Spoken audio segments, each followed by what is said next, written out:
आपसे मिलने आया है वक्त बोर्ड पर, आपको बधाई भी दी है इन लोगों ने, क्या बात है?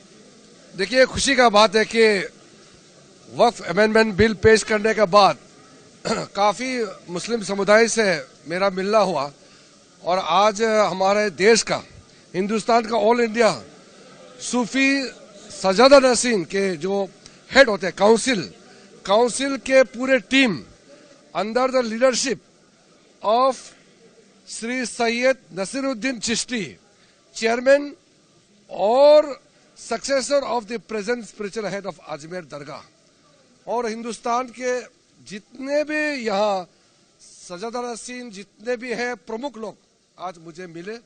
मेरा पास लिस्ट है, मैं आपको दे दूंगा। और सबसे बातचीत करने के बाद मैं आपको बता सकता हूं कि वक्फ अमेंडमेंट बिल का जो प्रावधान है स्वागत किया, और साथ साथ मैं सुझाव भी दिया कि हिंदुस्तान के अंदर में जितना दरगाह है उनका सोच विचार और उनके कुछ मांगे हैं उसको भी सरकार जरूर ध्यान दे, और अमेंडमेंट बिल जो लाए हैं उसमें ध्यान रखा जाए, ऐसा उन्होंने आवेदन पत्र मुझे दिया है और चर्चा भी हुई है। तो हमारा, जैसे हमने बिल में एक्सप्लेन किया है कि इसको हम ब्रॉड बेस कर रहे हैं। मुसलमान के अंदर में कई लोग हैं, कई प्रतिनिधि हैं, कई ग्रुप हैं, सबको जगह मिलने के लिए और खास करके महिलाओं के लिए हम लोगों ने प्रावधान रखा है।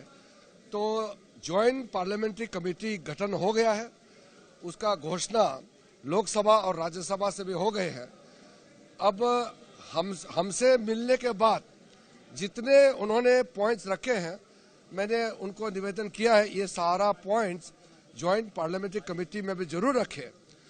और हिंदुस्तान के अंदर में जितना दरगाह है, आज मुझे जो मिले हैं वो लगभग 800 दरगाह जितने भी हिंदुस्तान में है उनका बिहाफ से मुझे एक पत्र भी दिया है और डिस्कशन के दौरान मुद्दे भी सामने में रखा है।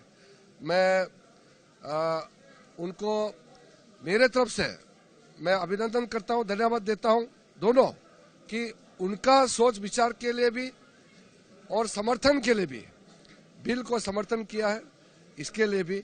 और आखिर तो ये सारा बिल मुसलमानों के लिए ही है, मुसलमानों का अधिकार के लिए ही वक्फ अमेंडमेंट बिल लाया गया है और इसका स्वागत करना हमारे लिए खुशी की बात है।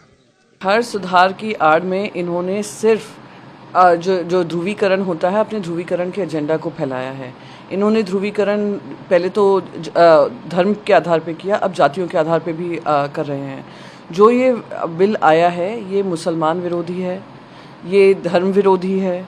ये भारतीय जनता पार्टी की मंशा दिखाता है कि भारतीय जनता पार्टी सिर्फ और सिर्फ मुसलमानों के खिलाफ काम करती है, और अगर ये किसी तरीके से किसी के भी अधिकारों को छीनने की कोशिश करते हैं तो हम सब उसकी लड़ाई पुरजोर तरीके से लड़ेंगे। जी, कांग्रेस